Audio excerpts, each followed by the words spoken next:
नमस्कार आदाब दोस्तों, हिंदुइज में आपका स्वागत है। मैं हूं कराम। उत्तर प्रदेश के इलाहाबाद से यानी अब जो प्रयागराज है वहां से एक बड़ी खबर सामने आ रही है, जहां पर दो शख्स एक देसी बम बनाकर उसका टेस्टिंग कर रहे थे, जिसकी चपेट में आकर एक छात्र जिसकी उम्र महज 14 साल थी उसकी मौत हो गई। इस बम बनाने के पीछे उनकी क्या वजह रहेगी उस पर बात करेंगे, लेकिन उस पर जाने से पहले मेरी आपसे अपील है कि अगर अभी तक आपने हिंदुइज को सब्सक्राइब नहीं किया है तो उसे सब्सक्राइब जरूर करें।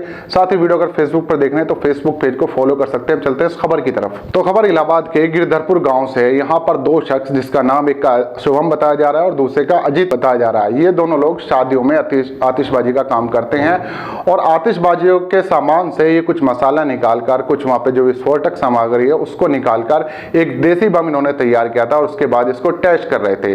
तभी वहां से एक 14 वर्षीय लड़का, जिसका नाम भी शुभम है, वो यहाँ से निकल रहा था। शुभम इस गाँव में रहकर पढ़ाई करता है अपने मामा अरविंद के यहाँ पर।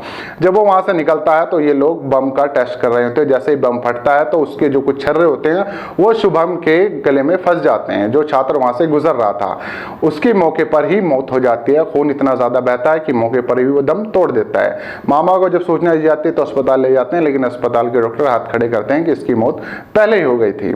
अब गांव वालों ने जो इन दोनों पर आरोप लगाया, शुभम और अजीत पर, कि दोनों लोग यहाँ पर बम बना रहे थे, आतिशबाजी का काम करते हैं, उनमें से एक शख्स को फिलहाल पुलिस ने गिरफ्तार कर लिया है और पूछताछ की जा रही है कि भाई बम क्यों बना रहे थे।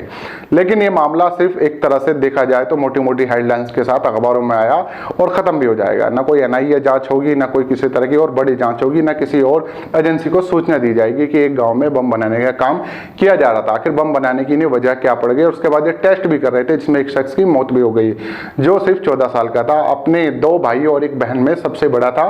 दूसरे गांव से आकर इस गांव में पढ़ाई कर रहा था। शुभम नाम का ये लड़का, जिसके परिवार को उससे बहुत उम्मीद थी कि आगे चलकर जिंदगी में कुछ बनेगा, वो महज 14 साल की उम्र में इस दुनिया को छोड़ के जा चुका है। जो दो आरोपी है उनका भी एक का नाम शुभम है और दूसरे का नाम अजीत है। फिलहाल एक शख्स को गिरफ्तार किया गया है, उसका नाम अभी सामने नहीं आया कि किसे गिरफ्तार किया गया, लेकिन दूसरा भी फरार है। लेकिन बम बनाने की वजह क्या पड़ गया कि उनके दिमाग में चल क्या रहा था, किस लिए बम बनाने की कोशिश कर रहे थे। तो इस तरह की खबरें जब सामने आती हैं तो आप लोग ज्यादातर ढूंढते हैं कि उर्दू वाला नाम है तो शायद बड़ी जांच होगी, हो सकता है यूएपीए लगे, एनएसए लगे, एनआईए पूछताछ करे या और अलग तरह के एटीएस वगैरह पूछताछ करे। लेकिन यहाँ पर फिलहाल पुलिस ने काम चला लिया। मैं आपको बता दूं, पुलिस ने एक शख्स को गिरफ्तार कर लिया और उस पर हत्या का मुकदमा दर्ज भी कर लिया है। दूसरा फरार चल रहा है। तो ये खबर आ रही थी, मुझे लगा आप लोगों के साथ शेयर करनी चाहिए, क्योंकि जब नाम दूसरी तरह का होता है तो फिर उसमें बहुत लंबे अपडेट आते हैं, अपडेट पे अपडेट आते रहते हैं। जब इसमें दूसरे शख्स की गिरफ्तारी होगी तब भी मैं आप लोगों को अपडेट पहुंचा दूंगा। तो आप लोग हिंदुइज देखते हैं, चैनल को सब्सक्राइब करें। मिलते हैं किसी दूसरी खबर के साथ।